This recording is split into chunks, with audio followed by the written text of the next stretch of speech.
बड़े बड़े इवेंट होते हैं, मीडिया रोज रोज आपको बताती है कि कितना काम हो रहा है, क्या नहीं हो रहा है देश में, लेकिन क्या आप अपने जीवन में इस काम को देख रहे हैं? आपका जीवन कैसा है? मैं आपसे पूछना चाहती हूं, इतने सालों से भाजपा की सरकार आपके प्रदेश में है, क्या आपके जीवन में तरक्की हुई है? बताइए, तरक्की हुई है? आपको रोजगार मिले हैं? महंगाई घटी है? तो आपके लिए क्या कर रही है सरकार? आपने तो पहले ही अपनी उम्मीद गिरा दी। आप तो कह रहे हैं कि भैया हमें न्यूनतम उम्मीद है कि हमारे संघर्ष में मदद कर लो। इतना भी नहीं हो रहा है आज आपके लिए, इतना भी नहीं हो रहा है। जो देश और प्रदेश में सरकार चल रही है वो बड़े बड़े उद्योगपतियों के लिए चल रही है, उसमें मिडिल क्लास, गरीबों के लिए, किसानों के लिए कुछ नहीं है।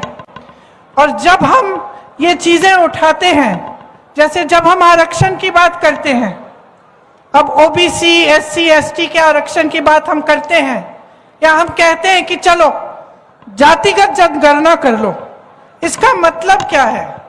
जातिगत जनगणना का मतलब है कि गिनती कर लो। हम जानना चाहते हैं कि देश में ओबीसी वर्ग के कितने लोग हैं, देश में एससी वर्ग के कितने लोग हैं, एसटी के कितने लोग हैं, क्योंकि अगर सरकार जानेगी नहीं तो सही तरह से न्याय कैसे दे पाएगी? जब हम आरक्षण की बात करते हैं, जब हम रोजगार देने की बात करते हैं, चलिए ये भी छोड़िए, जब हम ये बात करते हैं कि हमें ओबीसी वर्ग के लिए कोई ऐसी योजना बनानी है जिससे आप मजबूत बनेंगे, जैसे आप ये सारे काम करते हैं, इनको मजबूत करने के लिए, आपको थोड़ी सी सहायता देने के लिए हम योजना बनाना चाहते हैं। तो अगर हमें यही नहीं मालूम कि कितने लोग हैं किस वर्ग के, तो हम ये योजनाएं कैसे बनाएंगे?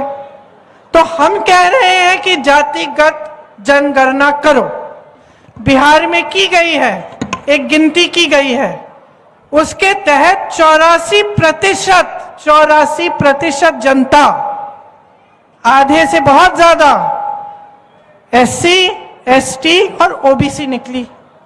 अब आप अगर देश में देखें तो जहां जहां ऊंचे पद हैं, बड़े बड़े उद्योगपतियों को देखिए, मीडिया के जो बड़े बड़े चैनलों के जो सबसे ऊपर सबसे हेड हैं उनको देखिए, आप सचिवों को देखिए सरकार के, आप यूनिवर्सिटीज के वाइस चांसलर्स को देखिए, तो आपको पता चलेगा कि ये प्रतिनिधित्व आज नहीं है।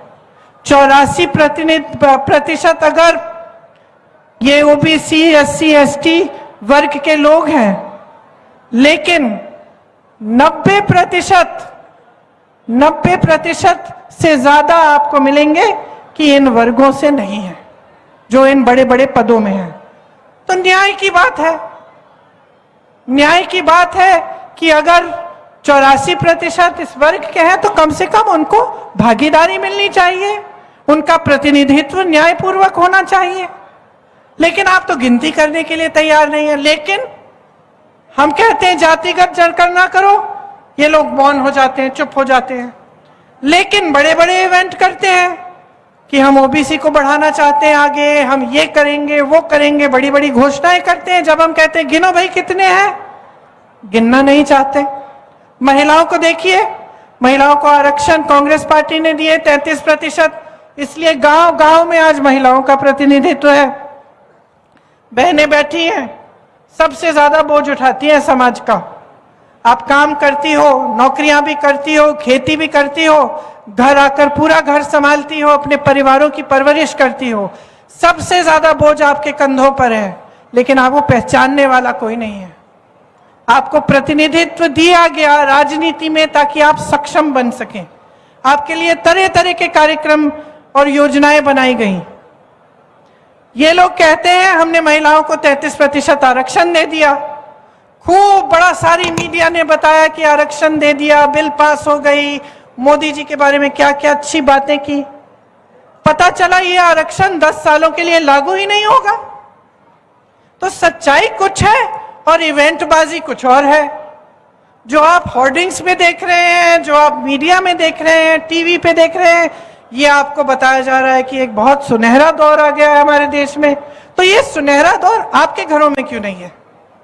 ये सुनहरा दौर जो इस देश में फैला हुआ है आपके घरों तक क्यों नहीं पहुंचा? आपके दरवाजों तक क्यों नहीं पहुंचा? आप क्यों जूझ रहे हैं? आप क्यों परेशान हैं? आप क्यों गरीब के गरीब रहे हैं? यहां आज भी पानी की किल्लत क्यों है? यहां से लोग पलायन क्यों कर रहे हैं?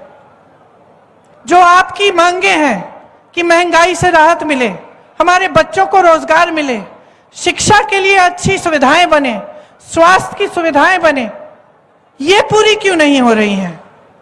और क्या बहाना है कि 18 सालों से सरकार में रहे हैं और आज तक ये सब काम नहीं कर पाए? तो देखिए, असलियत आपके सामने है, सच्चाई आप जानते हैं। महंगाई है, बेरोजगारी है, मुश्किलों से भरा जीवन है। फिर भी नेता आते हैं, आपके सामने क्या बातें करते हैं? एक तो चुनाव के पहले सारी घोषणाएं, अब वो घोषणाएं पूरी हुई हैं कि नहीं हुई हैं? जो पिछले चुनाव में घोषणाएं की थी वो पूरी की है इन्होंने कि नहीं? बताइए। उन्होंने क्या कहा था इससे पहले वाले चुनाव में? शायद बोला था कि लाखों रोजगार देंगे, फिर 2018 में बोला 10 लाख रोजगार देंगे। पिछले 3 सालों में 21 रोजगार दिए हैं। तो छोड़ दीजिए कौन सी पार्टी के हैं, मैं इसलिए आलोचना नहीं करूंगी क्योंकि भाजपा के हैं, ठीक है भाजपा के हैं। अरे भाई जवाब दे तो बनाइए इनको, कौन बनाएगा इनको जवाब दे? आपने एक ऐसा सिलसिला शुरू करवा दिया इस देश में जिसका नुकसान आप भुगत रहे हैं और आपको इसके बारे में एहसास नहीं हो रहा है। सिलसिला क्या है कि जो नेता है वो समझ गया है कि चुनाव के समय खोखली घोषणाएं कर लो, धर्म की बात कर लो, राजनीति में धर्म चलाएंगे तो चलाएंगे चुनाव के समय, जाति की बात कर लो और नैया पार हो जाएगी। काम करने की कोई जरूरत नहीं है। अभी मैं छत्तीसगढ़ गई थी, मैंने छत्तीसगढ़ के मुख्यमंत्री जी से पूछा आपका चुनाव कैसा चल रहा है? कहते मेरा तो ठीक है, मैं जीतने वाला हूं। मैंने कहा आप बड़े कॉन्फिडेंस से कह रहे हैं? कहते हैं हाँ कॉन्फिडेंस से कह रहा हूं, काम किया है मैंने जनता की संपत्ति जनता के जेब में डाली है, मैंने ग्रामीण रोजगार बनाए हैं। उन्होंने कहा ग्रामीण रोजगार बढ़ाए हैं, छत्तीसगढ़ में खेती के में रोजगार बढ़ रहे हैं, लोग किसानी में वापस आ रहे हैं। विश्व प्रसिद्ध बना दिए उन्होंने, जो इलाके पिछड़े थे बड़े बड़े कारखाने वहां खुलवा दिए हैं। रोजगार में सबसे पहले, कर्ज माफी में सबसे पहले, क्योंकि कांग्रेस की सरकार ऐसी सरकार बनी जिसके हित में आप थे, जनता थी और आज भी है। तो ये एक राजनीति है जिसमें मुख्यमंत्री दावे से कह सकता है मैं चुनाव जीतूंगा क्योंकि मैंने काम किया है, जनता के पैसे वापस जनता को दिए हैं।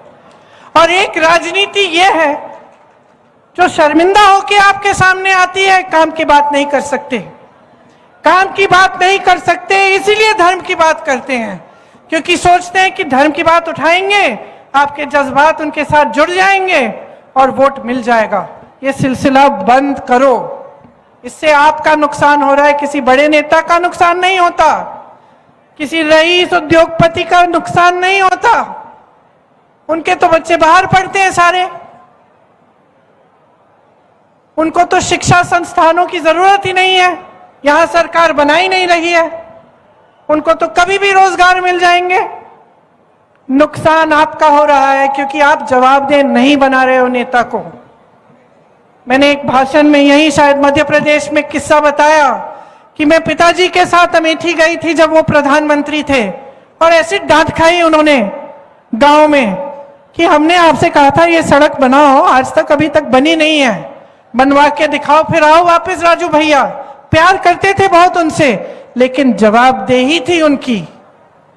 जनता जागरूक थी, जनता कहती थी हमारा काम करो, नहीं तो प्यार देंगे वोट नहीं देंगे हम। समझे आप? और आज इसका विपरीत सिलसिला चल रहा है। आज ये नौबत आ गई है कि कांग्रेस की सरकारें प्रदेशों में महंगाई राहत कैंप लगवा रही हैं, क्योंकि केंद्र की सरकार ने इतनी महंगाई बढ़ा दी है। तो जब तक आप जागरूक नहीं बनेंगे और आप सवाल नहीं उठाएंगे और नेता को यह एहसास नहीं होगा कि अगर आपका काम नहीं कर रहा है, वो फिर से मंच पे नहीं लाओगे उसको, आप अपना वोट नहीं दोगे, तो कैसे बदलेगा ये देश? तो ठीक है, फिर पलायन करते रहिए। बीमार पड़ेंगे तो प्राइवेट में इलाज कराइए किसी से लोन लेके, रोजगार आपको मिलेंगे नहीं।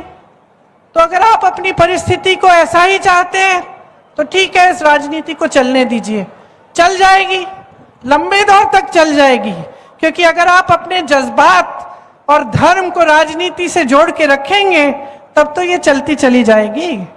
मैं तो ऐसे घरों में गई हूं गांव में कि मैंने पूछा कि दीदी बिजली नहीं है, पानी नहीं है, टूटी में से कुछ निकल नहीं रहा है, आप मुझे कह रही हो कि बच्चों को खाने का नहीं है, फिर भी आप कह रही हो कि वोट आपका धर्म के आधार पर डलेगा।